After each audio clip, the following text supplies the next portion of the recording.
Megan. Oh, hey guys, this is the Witches, Magic, Murder, and Mystery podcast, and I'm Kara. And I'm Megan. Hello. Hey, this is a Tuesday side piece. Yeah, hi. I'm following up on your raining meat shower, and I'm gonna up that with its raining eels. Eels. Mm-hmm. Oh, God. I hate eels. I do too. Okay. Yeah. It's because they're from the water. Yeah, We don't and like they're those big and gross. and snake-like, and yeah. they got these mouths and these eyes and teeth, and they just slither. scream. And they're big. They scream. The screaming eels. Sometimes they're electric. Boogie, boogie, boogie. Okay. This article is called The Day It Rained Eels in Colberg, Alabama. Absolutely not. Yep. May No. 1892, the New York Sun reports a weird event following a storm in a little community of Colberg, Alabama. They said it was raining eels, and not just any eels, but a type of unknown in Alabama eels. According to the Book of the Damned, the collected works of Charles Fort. It was published in 1919. He wrote, piles of them in the streets, people alarmed, farmers coming with carts and taking them away for fertilizing material. So then there's an article the Scientific American presents in 2000, and I'll read that article here in a second. It was titled, It's Raining Eels, a compendium of weird weather. So the eels... raining eels. Hallelujah, it's raining eels. Says the eels had likely been sucked up by the storm. The eel Oh my God, it's like a Sharknado situation. Yes! May have resulted from a water spout lifting Oh my the God. fishes, the article said. But to this day, no one knows where the eels began their journey and how they ended up in Alabama. Other coincidences of animals being recorded raining from the skies, mostly are fish. Marksville. Mostly are fish? Mostly, like there's mostly. a bunch? Yeah. Okay. October 23rd, 1947. Foggy skies, but no storms. Largemouth bass, sunfish, goggle eye, and hickory shad. I don't know what those are, but I don't want to know. They're fish. And they're falling from the sky in holes. I don't understand. Their whole body is falling from the sky and landing and going. Yeah, it's like the flopping around. Fish pieces wouldn't make me feel any better, though. Mm-hmm. Just why are fish falling from the sky? I don't know. Another time, May 1956, in another Alabama place, reportedly the fish rain that included catfish, perch, and bream. I don't know. I'm never going down. This rain lasted for 15 minutes. Rained fish for 15 What if you're outside and just minutes. like a freaking mackerel lands on your head? Salmon. I would scream so loud, and then it would be like everywhere I'd run, there'd be more falling on. It would be my worst nightmare, you We guys. would be trying to run and dodge. There's nowhere to get away crying and from. screaming. We would end up sitting on the ground, just covering ourselves with our arms, crying and just rocking back and forth until it was over. I would Fish flopping around us. You stand up and there's only a circle of us and the fish around us. That's how many fish there would be. I'd be flopping around. I'd be just as panicked as Oh, it those would be fish. a hot mess. Good Lord. So here's the article the Scientific American presents in 2000. We talk of it raining cats and dogs, and every now and then someone comes along with a story of showering of herrings and sardines caught up in a whirlwind and deposited on the startled population. That fairly state publication, an issue devoted entirely to weather. What we can and cannot do about it, and damn it, isn't there a huge heading, it's raining eels. Many stories of occurrences. We'll work backwards from the more recent, for you might not give serious credit to something dated 1780. The latest is July 9th, 1995. What? Mm-hmm. With the heading, No Safety Anywhere. It tells us that lightning from a storm in Bristol, Florida, struck a tree, sending a power surge through the water in nearby septic tank. Oh, no. It electrocuted the septic tank? Yeah, and then that just caused all that to fly Boil through up? the sky, and it also sent a no. man that was sitting on his toilet into the air. Oh, that's like in the Goonies.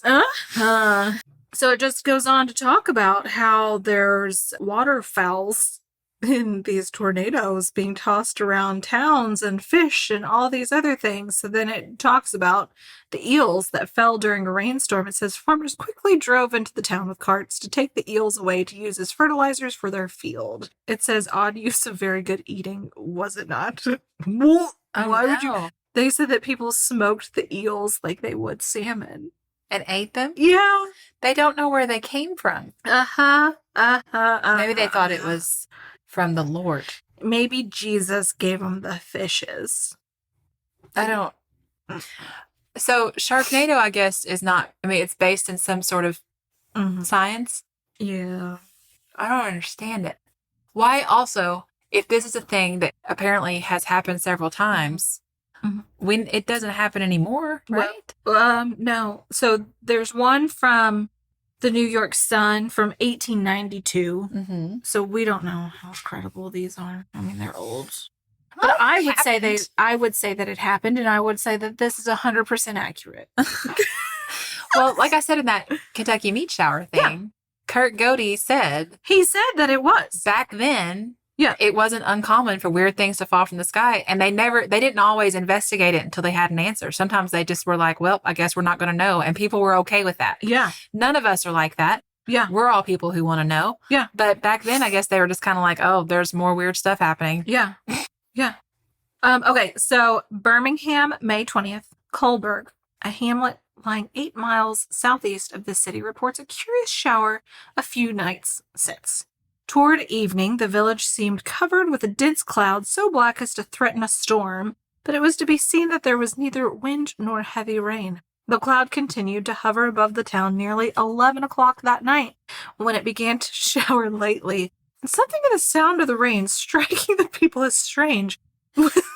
Slap them in the face. Was it eels? So they said when they went, they saw the ground was covered with first looked to be snakes. Oh, no. And then there was great alarm.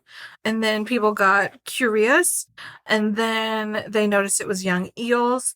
The largest was nearly a foot in length, but the majority of them were only a few inches. And this is the same like Kohlberg that they were talking about in that first one, but this is like the New York Sun getting another take on it. Yeah. They were just like, most of them were a few inches, but the largest was a foot. No. A foot. So there's a big dark cloud over your head, and it's like, that's full of eels. Oh, there's an eel coming. There's an eel storm. World? There's an eel storm. So now I'm in government cover-up territory. Yeah. So they said that old fishermen said that there's no way that these species were from around here, except there were plenty of those species in Mexico and Central America. And they said there was more than a few hundred feet beyond the limits of the hamlet, but they said that even within that limited area, there must have been millions of them. Oh my God. They said there were just heaps of dead eels. And they just were like, it stunk. I would say the smell. Yes. And then people were like, okay, why are they falling from the sky? And then the person that wrote the article was like, I'm not the first person to investigate this. The Southern Mysteries podcast did some digging and even got confirmation from ADC and our biologist, Steve Ryder, that eels were present in Alabama at the time. But they said, let's go a little deeper. They said they were lamprey eels, which are native to North America. They said they migrate in fresh water to spawn in May, which is when the incident was. They said that the farmers may have mistaken them for an American eel, Anguilla, something, native to Alabama, but still eels, guys. Yeah, I mean, like, why? I don't actually care what kind of eel it is. Yes. I just want to know why they were ranked. Yeah, so they were like, they migrated. This is their birthplace, so maybe this is like the babies that were being ranked and like the moms that were trying to, like, I don't know. But how did they get into a cloud? Exactly. Exactly. And millions of them in piles. Piles. They said that maybe there was some kind of water spout that sucked up the school of fish, spun them around in the air, and then just littered the areas nearby. Millions of eels, though. Is that, like, I'm nauseous thinking about this. Is that what happens when their eels lay their eggs or whatever and they all hatch? Are there millions of them in one area? Where are they coming from and why? Why are these creatures a thing? I think, like, why do eels exist? Is Yeah. that what Okay, well, that's a whole different mystery. Let's make a list of all the whys. Like, why this, though? Yeah. Yeah. I just think it's a government weapon. They were weaponizing Eels. fish and Making eels and marine life because, as we all know, yeah, those sunfish and those blobfish or whatever. things that live in the water are scary and so terrifying and definitely out to kill you. Yeah. The government was experimenting with ways to make it rain with deadly weapons. fish. Yeah. They said, we cannot have another Hiroshima. Let's rain. Eels. Eels are the answer. Do not bomb anything else. We've got these eels. Yeah, we'll bomb them with eels. That'll teach them a lesson. We have been farming these eels. I don't know. It'll be terrifying. What they were doing with their lives in Coldberg, but they must be punished. It'll smell bad. It's going to stink, and they're going to use them for fertilizer. And some people will smoke them, salmon, and they might think they taste good, but we're really going to get them. And then that's why also we don't hear about this happening anymore because the government realized this is a dumb plan and they gave up on it. Yeah. Well, they ran out of It's almost exactly like the mind control thing. Project Artichoke. Yeah. It's basically like Project Artichoke, but different. On eels and not humans. Well, really, though, it is on humans because we're raining terror. They're weaponizing raining terror. Literally raining terror. I don't understand, really, though. Like, if this is a thing that's happened several times. Multiple times with different things. It doesn't happen in modern. I mean, I guess that one was 1995, right? And I can't remember when the Oakville blobs happened, but it wasn't terribly long ago. Right. So I'm still just like, well. Yeah, and then 1876 was the meat shower. The Oakville blobs were 1994. I just looked that up. Yeah. So, well. Yeah. All right. Water creatures. No, thank you. I cannot imagine walking outside.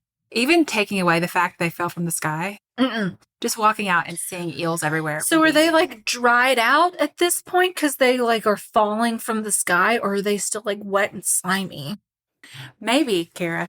Okay, I'm so ready for this. You know how there's the water cycle? Yeah, the life-death cycle of... Maybe they got caught up in that. Maybe there's an eel cycle. Maybe they got caught up in that. They live in the ocean, and then when the water cycle happens, and the water from the ocean to the sky, and it carries the eels. The eels were so small that pressure of pulling the water up by molecules, it thought that those eels were molecules, and then they mature up in the sky. Yeah, and they kept growing. Like, so they grabbed the eggs of the eels into the rain, and they're maturing in the clouds. And the clouds were really like quick incubators for them because all the lightning happening in them and all the moisture in there. And then one got to be a foot, and it said, "It's time, guys," and broke the cloud loose, and all the eels came tumbling down. What would it be like if I got in my high? This is you on normal. Not even, like no alcohol. God, I love you so much. It's so good. It's great. I think we've solved it. Anyway, we've solved this and the meat showers with the cycle. Life-death cycle. Rain circle of life. Yeah. Yeah. It moves so. I don't think those words. I think it does. Okay. Yeah, I like it. Okay, well, if you guys have any other mysteries that need to be solved, we're here for it. It's probably the water cycle. It's that or some twisted version of sort of life cycle. We'll be back Friday with a full episode for you. Yeah. Oh, by the way, this is releasing on March 1st. Holy heck, guys. Yeah. Which means it's a fresh month for all of us. Hop on the Patreon. A new witchy blog post coming. I'm already working on it because we're recording this ahead of time. It's fun. I'm going to have new Patreon stuff for you guys to vote on for our episodes. Yep. And, we're excited. So we'd love to see you over there. Yep. Or in the Facebook group or anywhere. We always are getting to interact with you guys. Yes. And happy March 1st. Oh my gosh, guys. Okay, we love you so much. Goodbye. Goodbye.